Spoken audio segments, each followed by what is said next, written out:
There's a famous quote by Robert Evans: "There are three sides to a story. Yours, mine, and the truth." In my line of work, you come to realize that the truth is rarely an objective perspective. For example, a bloody fight is the result of an argument. One side claims self-defense. The other claims a brutal attack. A camera shows a man striking another in the heat of the moment. Case closed, right? The truth is stored in that digital medium.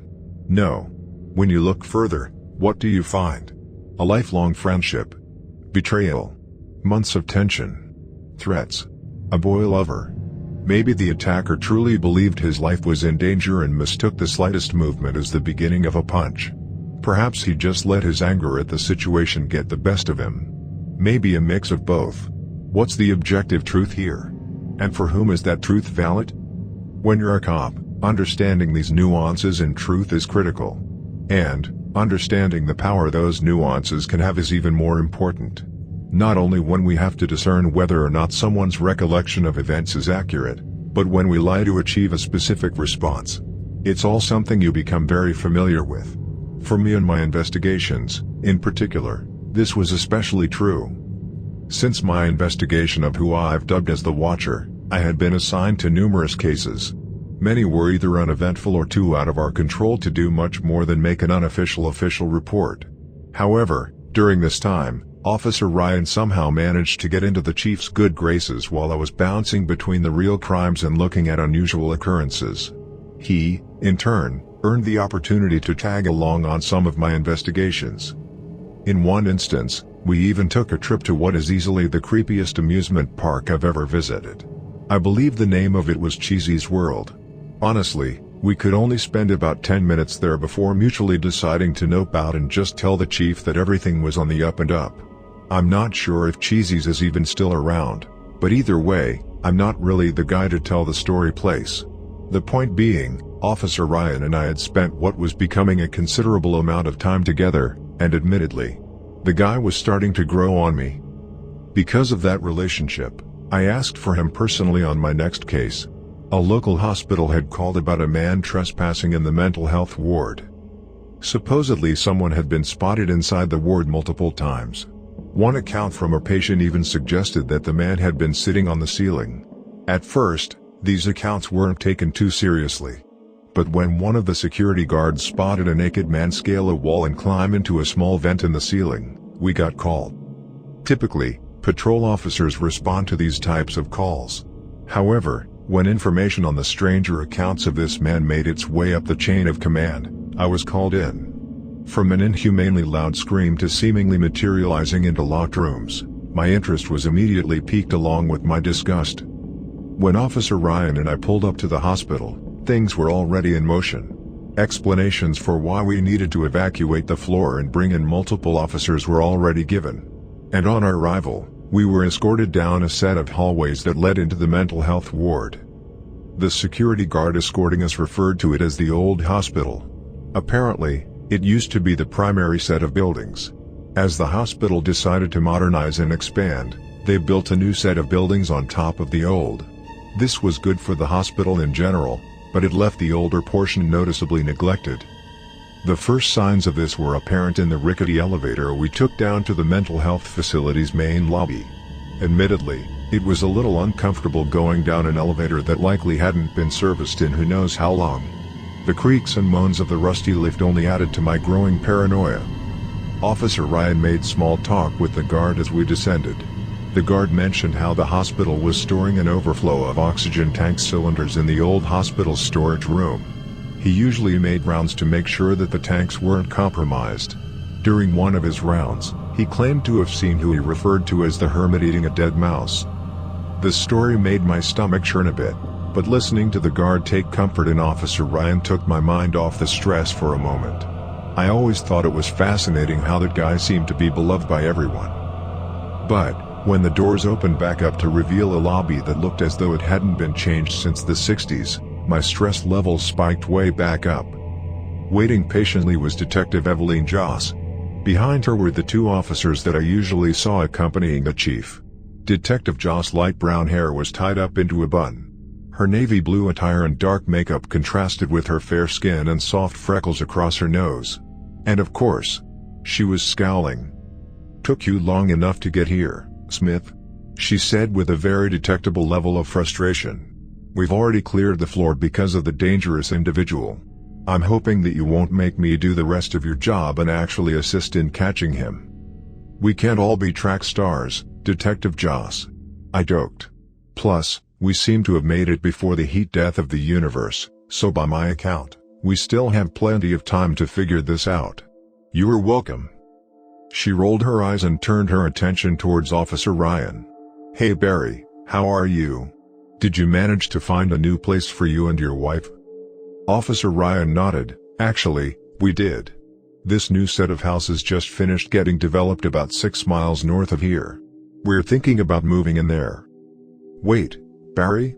I interjected. "How didn't I know? Since when the hell are you too close?" He shrugged. "We just talk sometimes, I guess. She's cool, man." I looked back at Detective Joss with an eyebrow raised and saw a half smile was being sent back in my direction.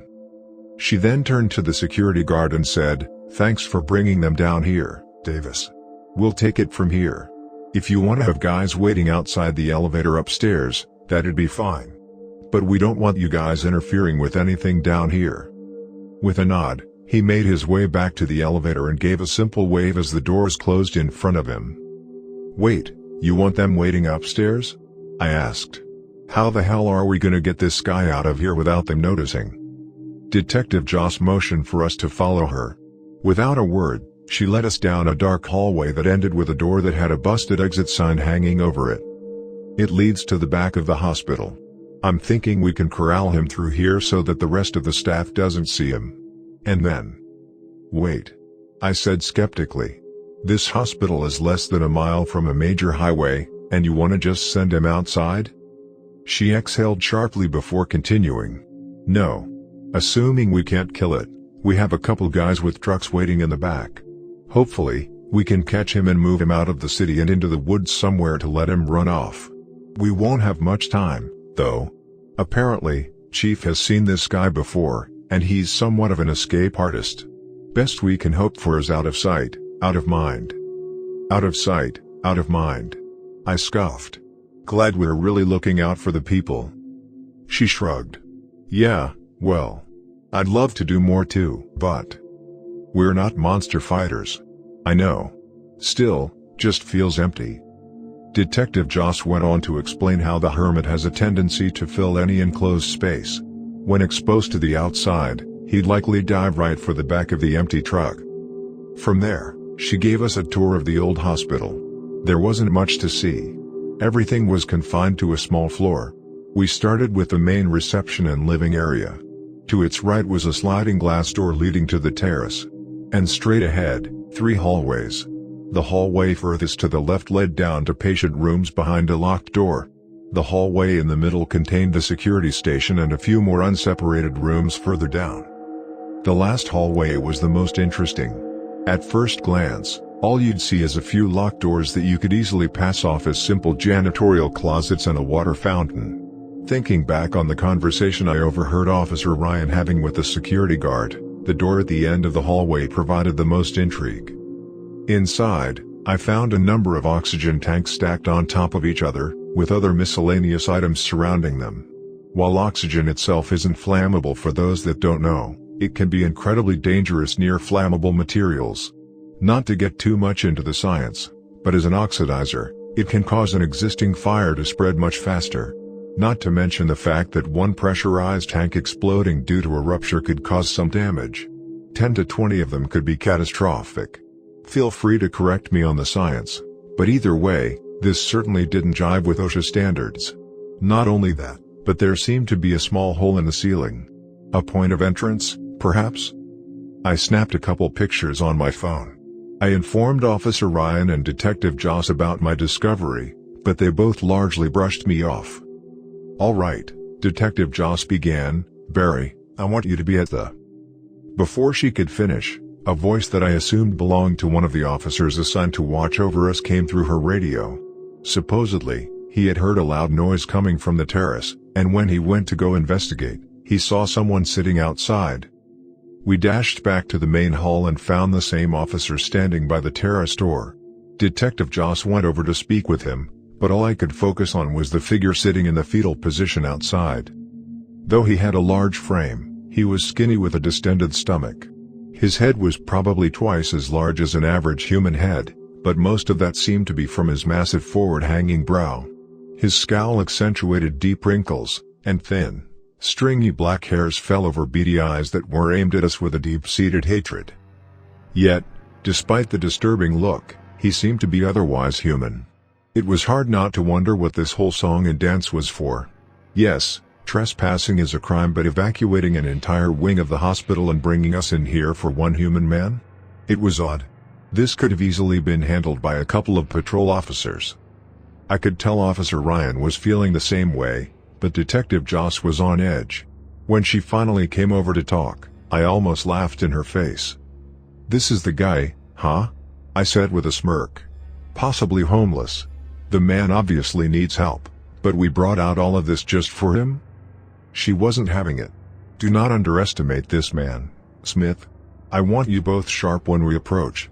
That means be prepared to fire at a moment's notice." I scoffed. "Are you serious? I've seen a lot of fucked up shit as of late. I understand when there's a threat.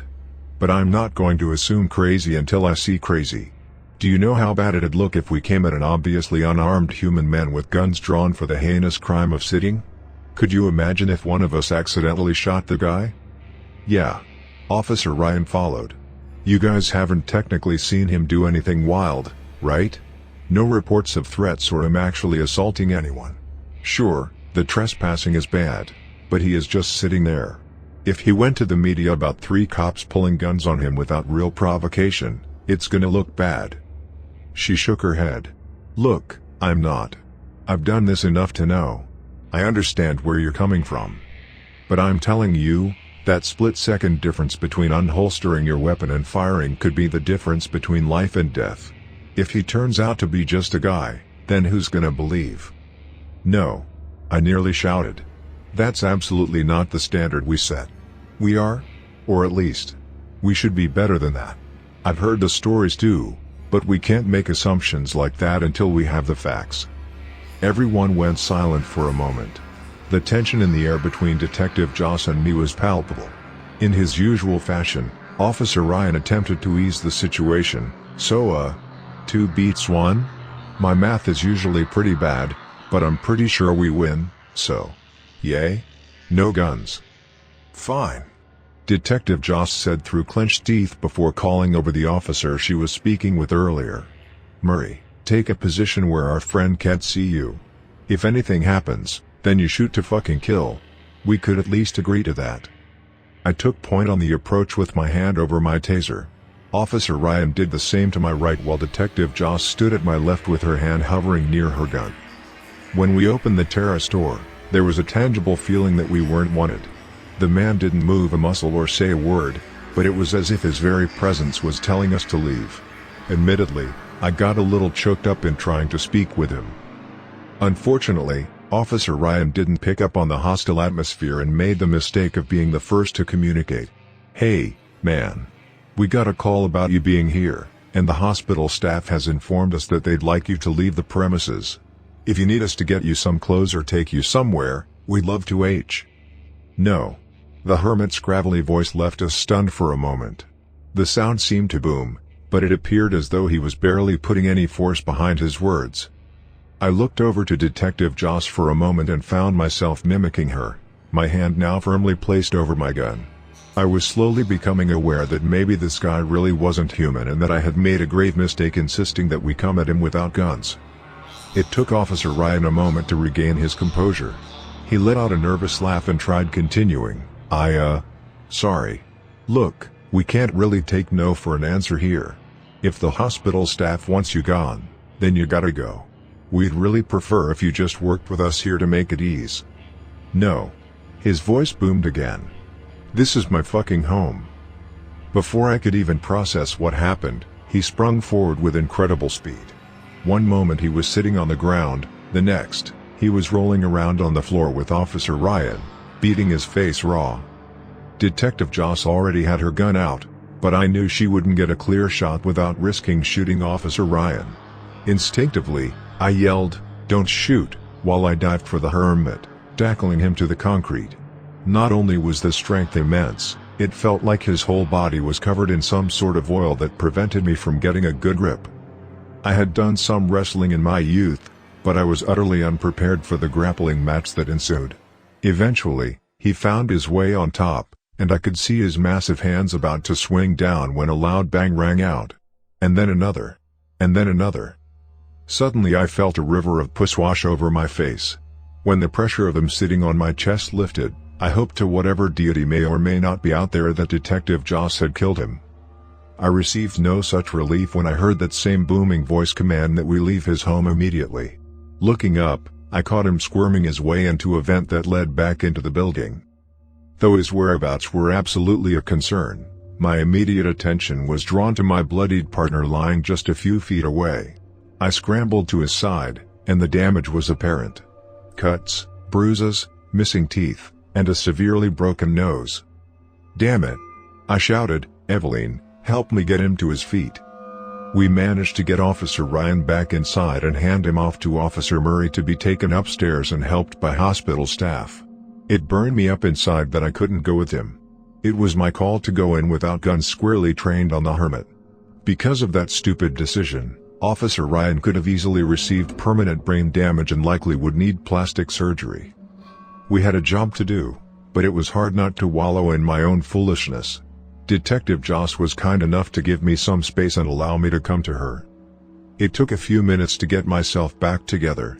I found her waiting outside, smoking a cigarette. "Since when are you a smoker?" I asked.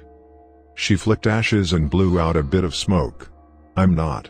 At least, not usually. But the more I go on these cases, the more I find myself lighting up one or two to help me think. Or to just deal with you know." She turned towards me and held a lighter out. "I'm trying to stop, so here. I don't have another one, so as long as you have it, I can't smoke." I accepted the gift and leaned next to her against the wall. "So, we're gonna find that thing and fill its body full of lead, right?" She shook her head. "I know you want revenge for what it did to Barry. Trust me, I've been where you're at before. But that's not going to work." "The hell do you mean it won't work? He bled or puss like a stuffed pig when you shot him. Between us two and the officer on standby, we easily have enough ammo to put him down. If not, then we go get bigger guns. Two of us. Officer Jong there needs to guard the elevator. Besides, I think the shock of the moment made you miss something, Smith. I had to be within what? 20 feet of him? I shot the bastard 3 times with my service pistol. 3 close shots. I was there. And after the puss stopped leaking, no wound." This information froze me. I don't understand. He was obviously hurt. How could there be no wound? She shrugged. "You ever heard of self-healing fabrics? You can puncture them, but they can fix the hole right after.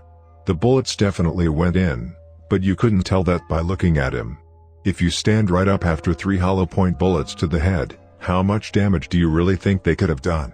I think the most going in guns blazing would serve to do is annoy him. We need a legitimate solution." That was tough to hear. I wanted revenge for my friend, and I was finally sure that we had a way to kill a horror just this one time. It took me a moment, but I knew I had to resolve myself towards a different method. "Okay, so what do we do then?" "Original plan," she said, placing a hand on my shoulder. "I wanted Barry to operate the security station, but with him gone, I'll have to do it. Keep your radio on, and I'll tell you where on the floor I see him. If we can chase him around until he goes to the door leading to the trucks, then we should be okay. Kind of like leading a fly out the window." Admittedly, I thought it was a horrible plan. I understood the general concept, but playing high-stakes hide-and-seek with the Super Hermit sounded like a pretty dangerous proposition. That danger made itself immediately present when we found him standing at the end of the hallway with the security station. I pointed my gun in his direction and ordered him to stay still. He never broke eye contact as he spoke. "You two are intruders in my home. You will leave or be punished. I will defend my property." There was a pause, and I shit you not, The fucker started climbing the wall like gravity was optional and slipped into another vent. The apparent breaking of physics didn't seem to bother Detective Joss in the slightest. As soon as he was gone, she went to work pulling up the security cameras. Once she got everything up, she reiterated the plan. Follow her directions and lead him out of the building. We knew that bullets could at least make it feel pain, and the threat of that should have been enough to corral him towards the truck. She remarked about how simple it was, and at first, I thought she may be right. It took some time, but eventually, we saw movement in the hallway containing the patient's rooms. This was it.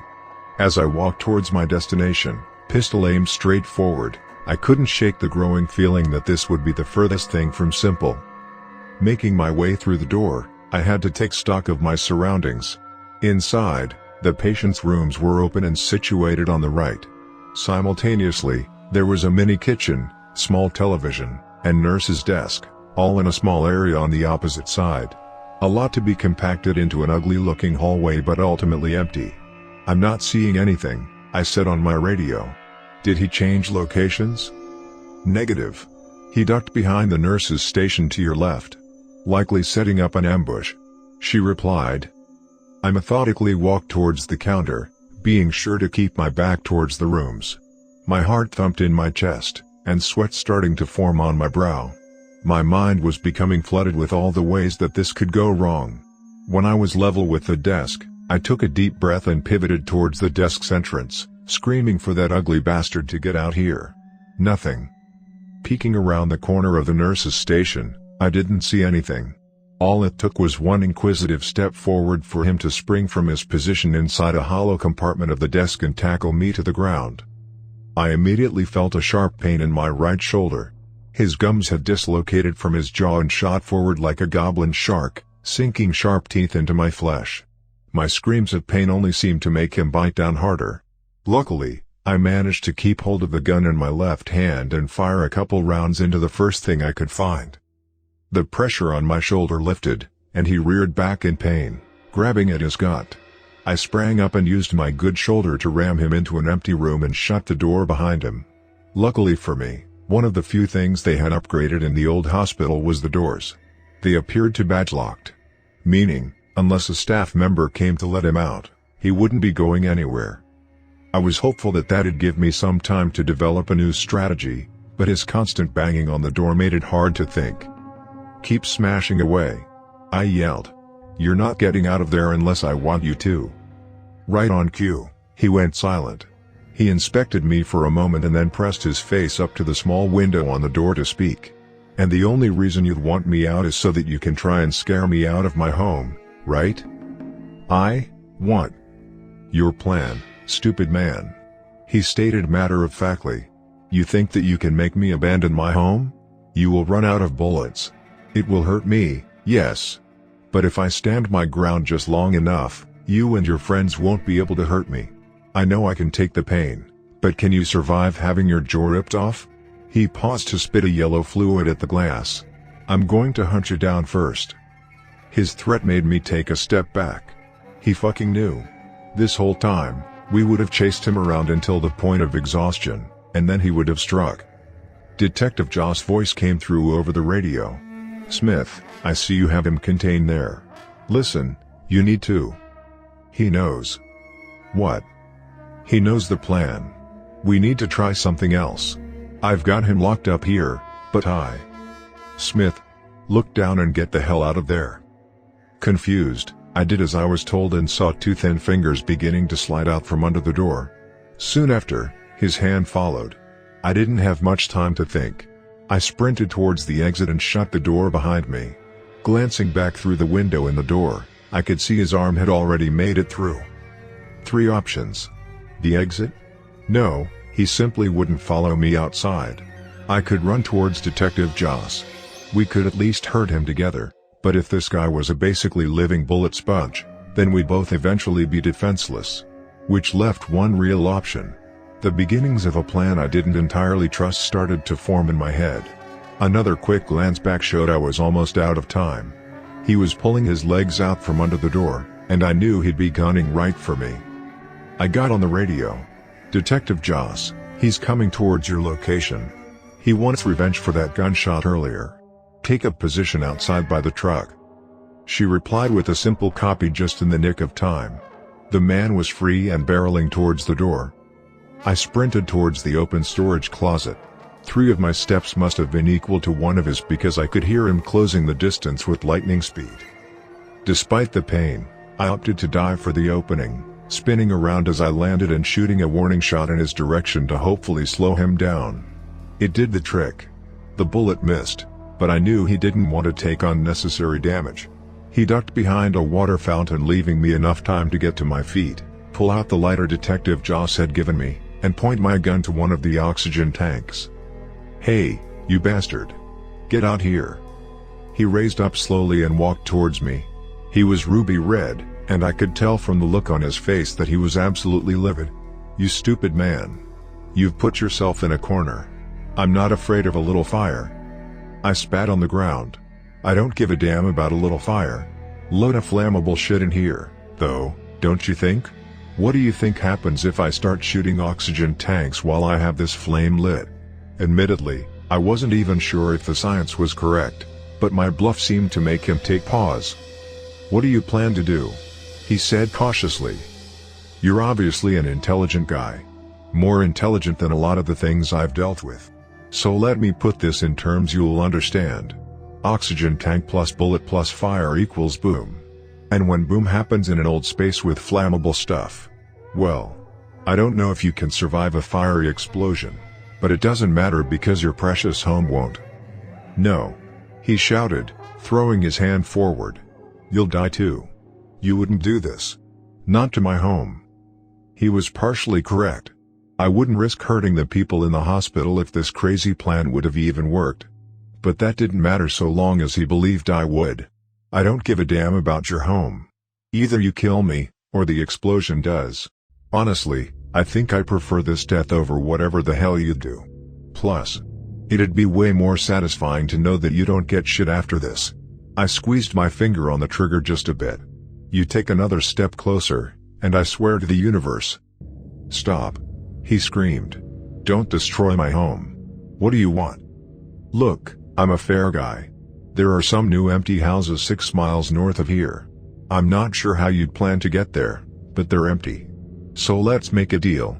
You can't have this home, but maybe you find yourself one over there. You do that, and we'll leave you to your own devices." He contemplated my offer. "I go there, and you stay away from my new home?" I nodded in response. Seconds passed in silence.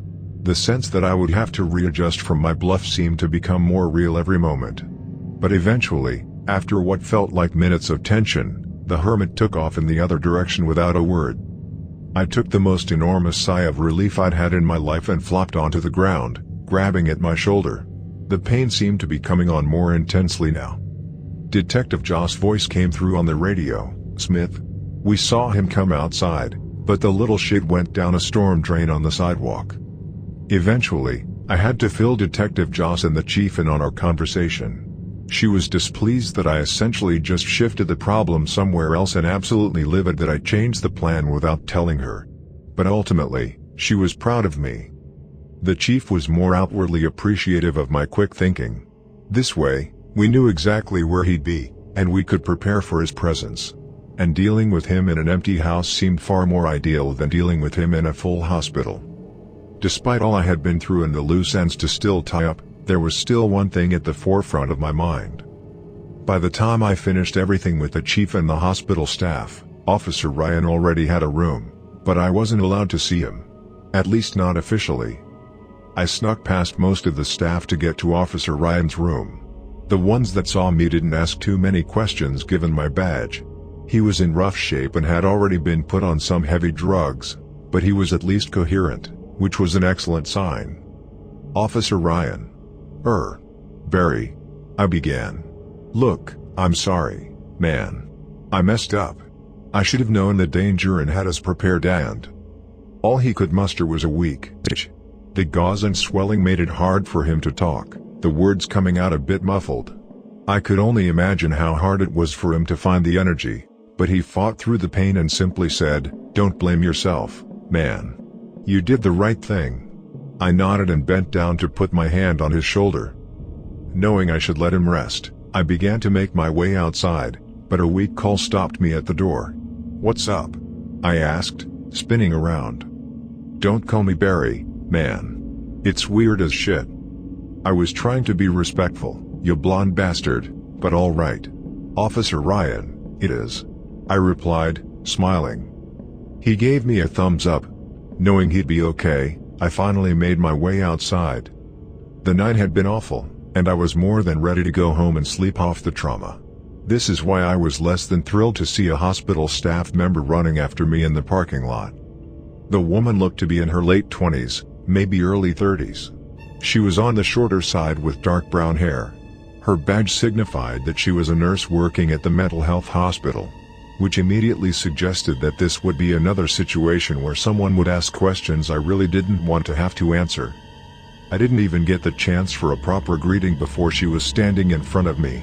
"You were one of the officers dealing with that guy from earlier, right?" she asked in an accusatory tone. I was, "Yes. Did you need something?" She looked at me like I was crazy. "Did I need something? Are you serious? You know what went down in there, and you're just going to play it off?" "Not exactly sure what you're referring to, but if you have information you'd like to share, I can give you my..." "Bullshit," she shouted while pointing a finger in my face. "You don't think I know about that man in the old hospital? A human man that scales vertical walls and fits into tiny spaces a child couldn't make it through? Or that fucking voice of his? Your chief comes through and says he was just a homeless man living in the building and expects us to believe it." No. They didn't believe me when I said I saw him. Do you know how terrifying it is to have that thing stare at you from down the hall, just inside the camera's blind spot, only to disappear when you go and get help? She knew. I wasn't going to convince her that what she saw was normal by any realistic metric. But still, I needed to know where exactly she was going with this. "I agree that what you saw was strange, ma'am. But I'm sure there's a rational explanation for all of this. With him in custody, we'll eventually find those answers. But what good does telling me all this do you?" She scoffed. "What good does it do me? Depends. Getting national media attention for a fucking monster stalking our hospital could bring me some solace. Especially if I knew the police lying about what they saw were grilled by every major outlet in the world. Or, you could tell me just what the hell is going on."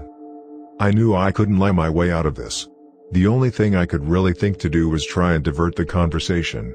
You know, storing a bunch of oxygen tanks in an unsafe manner is definitely a breach of OSHA standards. I think the news would be far more interested in that than a silly monster story. I waved my phone in her face to emphasize my point. Especially with evidence. But this didn't faze her in the slightest. "You think I care? That security guard is a 19-year-old kid. Don't you think I could convince him to pull up footage from today?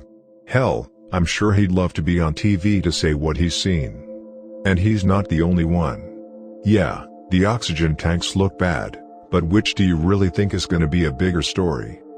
Why push this? Why do you want to know so badly?" "Because," she shouted again. "My sister is a patient at the old hospital. What if he had hurt her? What if he had hurt my coworkers or me? I think as someone directly involved, I deserve to at least know." She took a moment to breathe. "I'll make this easier.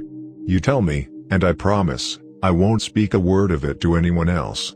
Just, please, tell me what's happening." Honestly, at that point, I was done. Emotionally, exhausted, physically hurt, and just so fed up with the lies. Who the hell was I to hide something like that? Why should I have to pretend that what we saw was normal or that it wasn't out there waiting for someone else to hurt? We're not monster hunters. I get it. But is telling the truth too much to ask? Or at least my version of the truth? At least this one time. That night, I made the decision to tell her. I swore her to secrecy, but I informed her about everything. Honestly, I think it ended up being catharsis for me more than anything. But I like to think we both walked away feeling better. Or at least with a greater understanding. She didn't thank me, not that she needed to. She was owed my truth. Everyone was. And as she walked away, I reflected on what I had done. The fact that there was so much we still didn't know. More monsters, More secrets, more things hidden just outside of where we can see. I can only hope that she used that knowledge to protect herself. I thank you all for giving your time to another one of my stories. I only have a couple more for you, so hopefully, you stick with me through those last two. As always, stay safe, everyone.